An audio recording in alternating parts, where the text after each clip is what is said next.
So, there's kind of two different versions of the DC Extended Universe. There's the original vision that was set up by Zack Snyder, which featured Henry Cavill's Superman, Ben Affleck's Batman, and Gal Gadot's Wonder Woman front and center, leading into the Justice League. And then we have the new DC Extended Universe, consisting of much more standalone stories featuring a similar cast. Without any kind of focus on an overarching story across the cinematic universe, these are standalone pieces, with the original DC Extended Universe plan being dubbed by fans as the SnyderVerse, with Warner Brothers abandoning that project based on audience feedback and box office numbers, and instead moving into the new direction, with such films as Aquaman, Shazam, Wonder Woman 1984, The Flash solo movie, and The Suicide Squad. But then of course we had the release of the highly demanded Snyder Cut of Justice League, and there's now demand to see that story play out again, and Zack Snyder's Justice League was a smash hit. It's absolutely killing it in the DVD and Blu-ray charts at the moment, and it's like,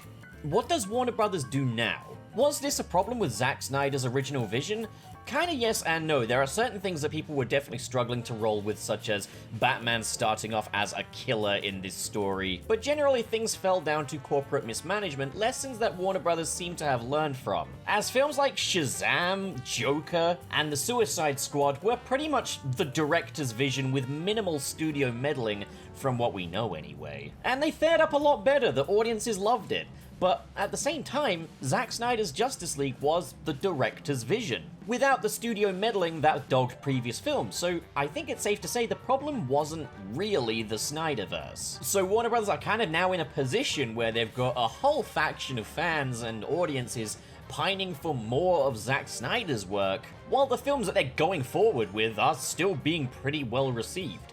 So I've come up with an idea as to how Warner Brothers can effectively have their cake and eat it, and pretty much please, or at least satisfy, fans of all sectors of the DC Extended Universe. And just a reminder, these videos are made possible by my supporters on this platform, so if you do want to support me, be sure to hit that big, beautiful subscribe button, and be sure to check out the Patreon link in the description below. So this is how Warner Brothers can effectively restore the SnyderVerse without detrimenting their new current plans. So when people refer to the SnyderVerse, they generally mean the original plan that Zack Snyder had set out for the DC Extended Universe. So this would be Man of Steel through to Justice League, followed by a Ben Affleck Batman solo film involving Deathstroke wiping out all of Batman's loved ones, followed by Justice League 2, which would feature Superman succumbing to the anti-life equation and taking over the Earth alongside Darkseid, and with Justice League 3 concluding things. Superman is restored to his old self, Batman sacrifices his life to save the world. In its original form, that is in essence the SnyderVerse, but what I'm pitching isn't exactly that so much as it is a midway point. A way for the DC Extended Universe to accept Zack Snyder's work, accept the Zack Snyder cut of Justice League, and build on top of that in a way that ultimately leads to where they want to go.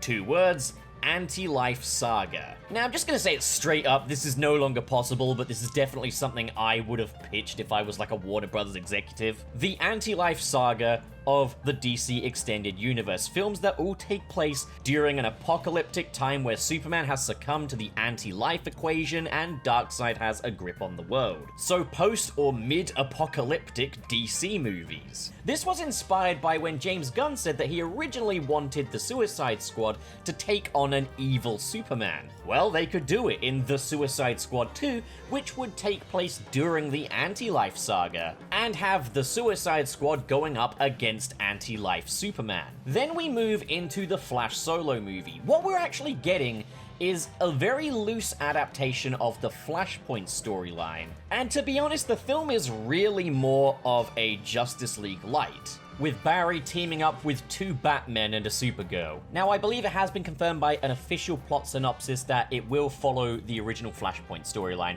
in that Barry is going back to attempt to save his mother and ends up fucking up the timeline as a result. But here's my pitch for how it could play into the anti-life saga. Anti-life Superman wins. Darkseid has won. It's the end of days. We get the Nightmare universe. That's where the film begins. And Barry is sent back in time to prevent Superman from ever succumbing to the anti-life equation.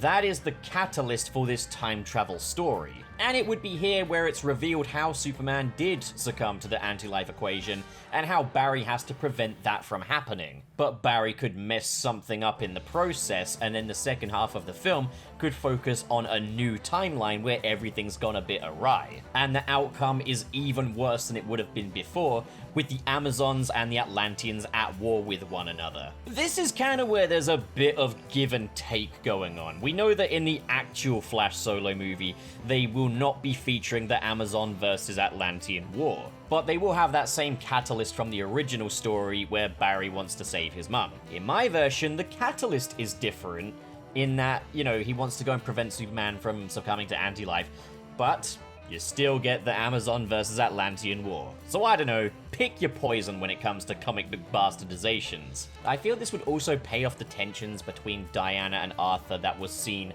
in Zack Snyder's Justice League. There was talk of how their people were at war. This could be reignited. In the end, Barry has successfully restored Superman, prevented him from ever succumbing to anti-life, and the Justice League are assembled for one last hurrah for the Justice League. One last sequel to Zack Snyder's Justice League, and then the DC Extended Universe can do whatever the fuck it wants. Because then, as far as I'm concerned, I've got closure with this story. Now, I know what Warner Brothers' attitude towards this is. The Snyder Cut isn't canon. The setup of Darkseid and his army and anti-life, none of that is canon. The canon version is the Whedon version.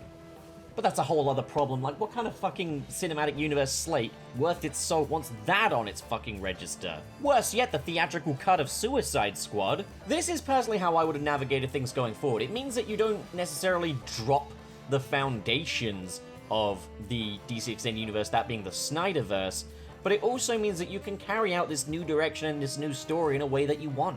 It's not the exact SnyderVerse that was proposed, and I get that. It's, you know, it's a compromise, but the point is, I feel like what we're getting isn't really a compromise. We're getting good movies, at least, if the Suicide Squad is anything to go by, but it just, there's a hole. There's a hole in the universe. There's an elephant in a room.